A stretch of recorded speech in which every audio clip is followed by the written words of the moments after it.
Dans cette vidéo, nous allons corriger l'exercice 2 de notre feuille d'exercice, qui est un exercice de spécialité mathématique du sujet de Nouvelle-Calédonie, octobre 2022, dans lequel il y a à la fois de l'étude de fonctions,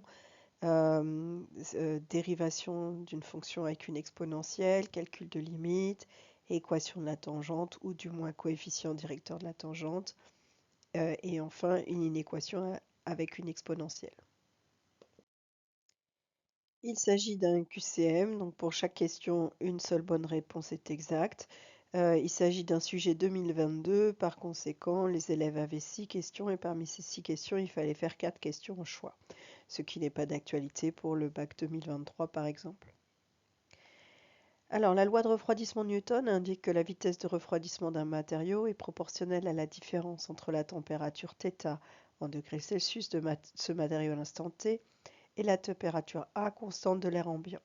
Cela se traduit par la relation θ' égale alpha θt moins A, où θ est la fonction définie et dérivable sur l'intervalle 0 plus l'infini, modélisant la température du matériau en fonction du temps t, en prenant comme origine du temps l'instant où la pièce en acier est mise à refroidir. La valeur du coefficient alpha, qui est négatif, dépend du matériau. Une pièce en acier initialement à la température de 600 degrés Celsius est mise à refroidir à l'air libre dans une pièce à 20 degrés. Pour cet acier, alpha vaut 0,1. Donc, premier conseil, quand vous lisez un tel énoncé, je vous conseille de ne pas sauter cette première partie, mais bien de la lire et éventuellement de stabilo-bosser quelques parties, ce que nous allons faire d'ailleurs dans la suite. Alors, première question, la fonction θ est solution de l'équation différentielle et on nous propose 4 équations différentielles. Donc, il y en a une qui est la bonne. Alors, qu'est-ce qu'on voit? On voit ici, on a θ' égale alpha fois θ de t moins a. Donc, on a bien une équation différentielle. C'est juste qu'en mathématiques, les équations différentielles, elles s'écrivent à l'aide de y et y', où y et y' désignent des fonctions. Donc, nous, on va avoir une équation différentielle, y' égale alpha y moins a. Alors, il faut que je trouve alpha. Donc, alpha, je cherche dans mon énoncé, et mon énoncé me dit que pour cet acier, alpha vaut moins 0,1. Donc, je vais remplacer alpha par moins 0,1. Ensuite, il faut que je trouve A. Je cherche ce qu'on me dit dans l'énoncé sur A.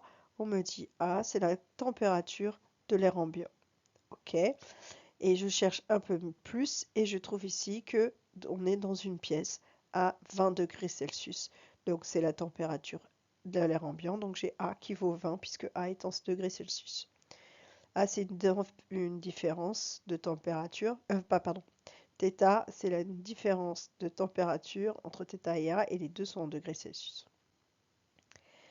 Donc, j'ai y' égale, on a dit alpha, c'est moins 0,1, fois θ désigne la fonction y, moins 20.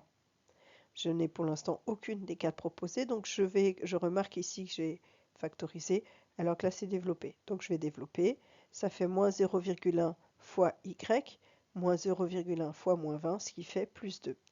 Donc j'ai y' égale moins 0,1 y plus 2. C'est donc la réponse C qui était la bonne. Question suivante. Pour l'ensemble des questions suivantes, on admet que sur l'intervalle 0 plus l'infini, la fonction θ est définie par θ de t égale 580 exponentielle moins 0,1 t plus 20. Alors certains d'entre vous pourront peut-être s'entraîner à résoudre l'équation différentielle précédente et vérifier qu'ils trouvent effectivement cette fonction, histoire de s'entraîner. Alors, la pente de la tangente à la courbe représentative de la fonction θ au point d'abscisse 10 vaut, et on fait 4 propositions. Alors, il faut retenir que la pente de la tangente au point d'abscisse 10, par définition, c'est le nombre dérivé de la fonction θ en x égale 10. Autrement dit, c'est θ' de 10. Donc, pour avoir θ' de 10, il faut que j'ai θ' de t, c'est-à-dire la dérivée de la fonction θ. Donc, je vais dériver cette fonction θ. Je remarque que ma fonction θ, elle s'écrit comme un nombre fois une fonction. Donc, quand je vais dériver, eh ben, je vais garder ce nombre, 580 fois, et je vais dériver la fonction. Ma fonction, c'est exponentielle de moins 0,1 fois t. Or, la dérivée de exponentielle a fois t, c'est a fois exponentielle a fois t. Donc la dérivée de cette partie-là, ça va être celle-ci, c'est-à-dire moins 0,1 exponentielle moins 0,1 t. Et enfin, plus une constante, la dérivée de plus une constante, ça fait plus 0. Ne confondez pas, dérivée de fois une constante, la constante reste. Dérivée de plus une constante, ça fait 0. Ensuite, je simplifie. Moins 0,1 fois 580, ça fait moins 58. Et moins 58 exponentielle moins 0,1 t, c'est donc l'expression de ma fonction dérivée. Et je rappelle que moi, je voulais θ' de 10. Donc, je calcule θ' de 10, c'est-à-dire je remplace t par 10. Ça fait moins 58 exponentielle moins 0,1 fois 10. C'est-à-dire que moins 0,1 fois 10, ça fait moins 1. Donc, ça fait moins 58 exponentielle moins 1. Or, exponentielle moins 1, on sait que c'est 1 sur e. Donc, exponentielle moins 1, je le remplace par 1 sur e, et ça fait moins 58 fois 1 sur e, ce qui me donne moins 58 sur e, et on obtient donc la réponse A. Question numéro 3. Sur l'intervalle 0 plus l'infini, la fonction θ est croissante, décroissante, croissante puis décroissante, puis constante, ou constante. Alors comme c'est un QCM, on n'a pas à justifier. Et je sais, en sciences physiques, que si j'ai une pièce en acier que je sors d'un four à 600 degrés, je sais que sa température va décroître jusqu'à atteindre la température dans la salle où elle se trouve, la température ambiante, c'est-à-dire a priori 20 degrés. Donc avec des considérations purement physiques, je sais que la fonction θ est censée décroître. Mais avec des considérations mathématiques, puisque si jamais ça n'avait pas été un QCM qu'il avait fallu le démontrer, j'aurais dû le faire. Donc je vous montre le raisonnement. Alors pour étudier les variations d'une fonction, il faut étudier le signe de sa dérivée. Donc je vous rappelle l'expression de sa dérivée. Sa dérivée s'écrit comme le produit de deux expressions. D'un côté, j'ai moins 58. De l'autre côté, j'ai exponentielle moins 0,1 t. Or, exponentielle moins 0,1 t, c'est exponentielle d'une valeur réelle, donc c'est toujours strictement positif. Moins 58, c'est un nombre négatif, donc le produit θ' est négatif comme produit d'un nombre positif par un nombre négatif. La dérivée étant négative, on en déduit que la fonction θ est décroissante, et donc la bonne réponse est la réponse B. Question suivante. On nous demande de déterminer la limite en plus l'infini de la fonction θ de t quand t tend vers plus l'infini. Alors, je rappelle qu'on avait établi, enfin on nous avait fait admettre que la fonction θ s'écrivait θ de t égale 580 exponentielle moins 0,1 t plus 20. Donc il faut calculer la limite de cette expression. Alors je reprends. Physiquement, on a une pièce en acier qui est chaude et qui sort d'un four et que l'on met dans une pièce à température ambiante de 20 degrés. On sait que physiquement, la pièce en acier ne peut pas avoir une température qui tend vers moins l'infini. Déjà, c'est compliqué, enfin, c'est absolument impossible. Ensuite, tendre vers plus l'infini non plus, puisqu'on a déjà dit qu'elle allait refroidir.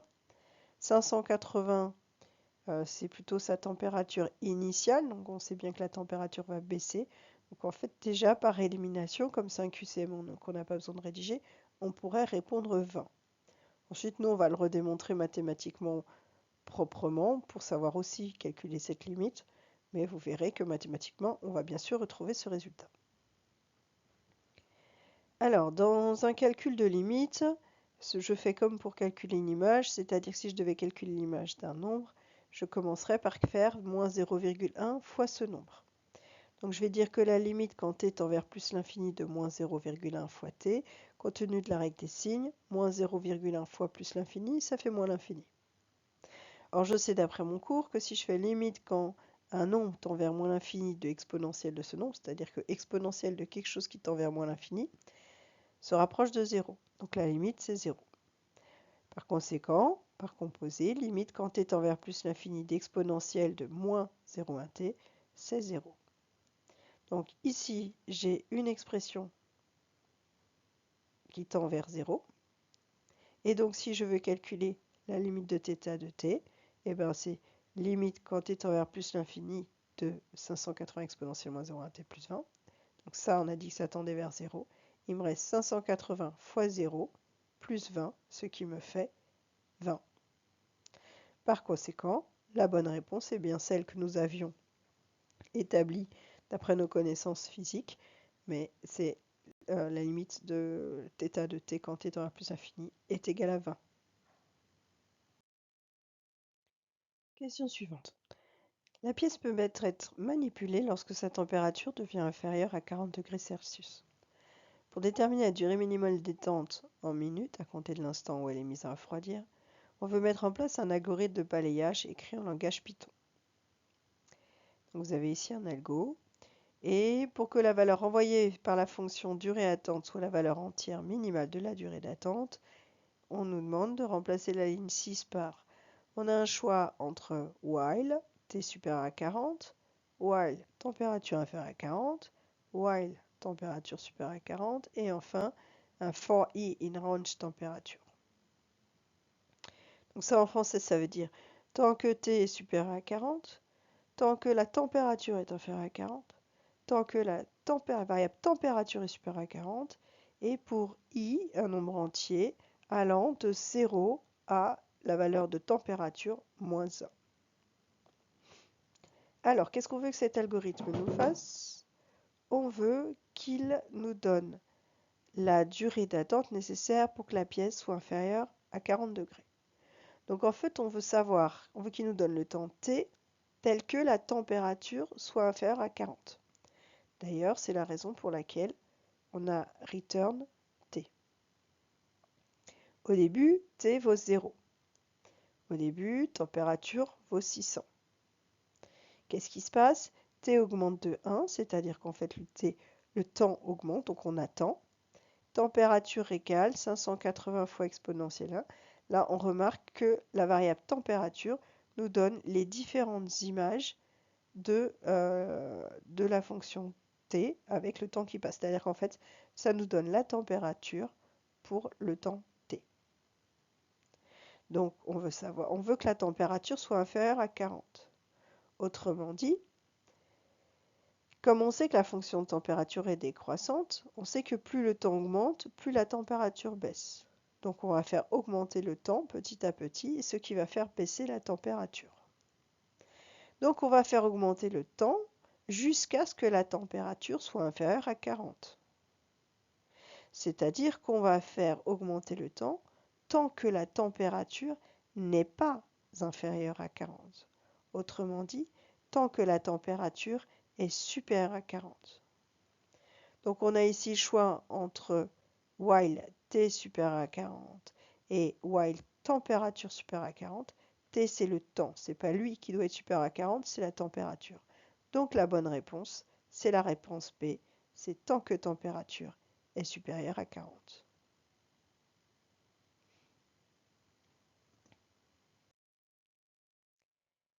Enfin, question 6. L'inéquation θ de t inférieur à 40 d'inconnu t admet comme ensemble solution sur 0 plus l'infini et on nous propose 4 ensembles.